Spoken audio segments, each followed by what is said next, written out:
আমরা তো হচ্ছে এমপি হওয়ার খবর তো জানি, গুঞ্জন আছে আপনি নাকি মন্ত্রী হয়ে যাচ্ছেন।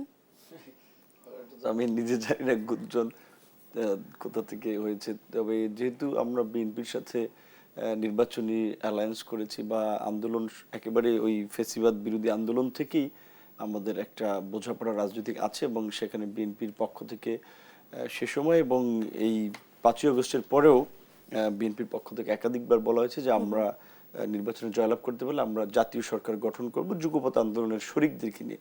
সেক্ষেত্রে বিএনপির সাথে এখন সম্ভবত 5টি দল এই নির্বাচনে সহযোগী হয়েছে। একটা হচ্ছে আমরা গণ অধিকার পরিষদ, আন্দালিব রহমান পার্থর নেতৃত্বে বিজেপি, জুনায়েদ সাকির নেতৃত্বে গণসংহতি আন্দোলন এবং হচ্ছে জমিয়তে উলামা ইসলাম, এই 4-5টি দল অংশগ্রহণ করেছে। তো এখন বিএনপি যদি একটা হচ্ছে বিএনপি এককভাবেই কিন্তু ল্যান্ডস্লাইড ভিক্টরি পেয়েছে, 2/3 মেজরিটি।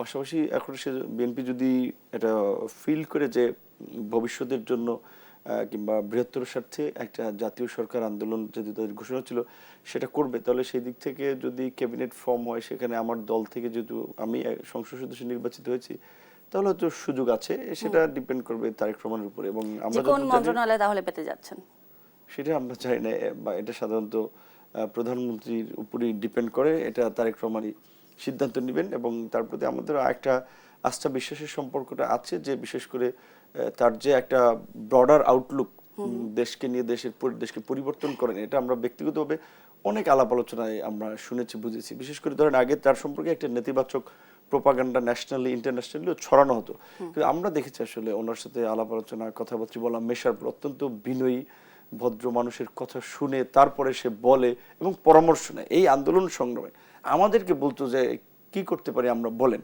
আমাদের তো এই অবস্থা। সেক্ষেত্রে সে তো স্বাভাবিকভাবেই এখন প্রধানমন্ত্রী, ভবিষ্যতে আরো সুযোগ আছে, তিনি যেটা কমিটমেন্ট করেছেন হয়তো সেটা বাস্তবায়ন করবেন, ন্যাশনাল গভর্নমেন্ট যুগপৎ আন্দোলনের শরিকদেরকে নিয়ে করবেন। সেক্ষেত্রে তিনি যদি বিবেচনা করেন যে আমাদের যে আন্দোলন সংগ্রামে যে ভূমিকা এবং আজকের এই পট পরিবর্তন, এটা তো ধরেন সব মানুষকে স্বীকার করতে হবে, এটা নিজের কৃতিত্ব না। এর পায়োনিয়ার হিসেবে যদি ধরেন তাহলে আমাদেরকে ধরতে হবে। 2018 সালে যদি আমরা কোটা সংস্কার আন্দোলন না করতাম, তাহলে এই ছাত্রদের এই জাগরণ ঘটতো না, আর 24-এও এই পতন হইতো না। এটা তো সেন্টার একটা কিন্তু কোটা সংস্কার আন্দোলন, যেটা পায়োনিয়ার আমরা। তো সেই জায়গা থেকে তো তরুণদের সেন্টিমেন্ট পালসের জায়গা থেকে জেনজিকে যদি গভর্নমেন্টের সাথে কানেক্ট করতে হয়, তাহলে তো জেনজির প্রতিনিধি আমরা। তাহলে হয়তো যদি ভবিষ্যতে দেখা যায়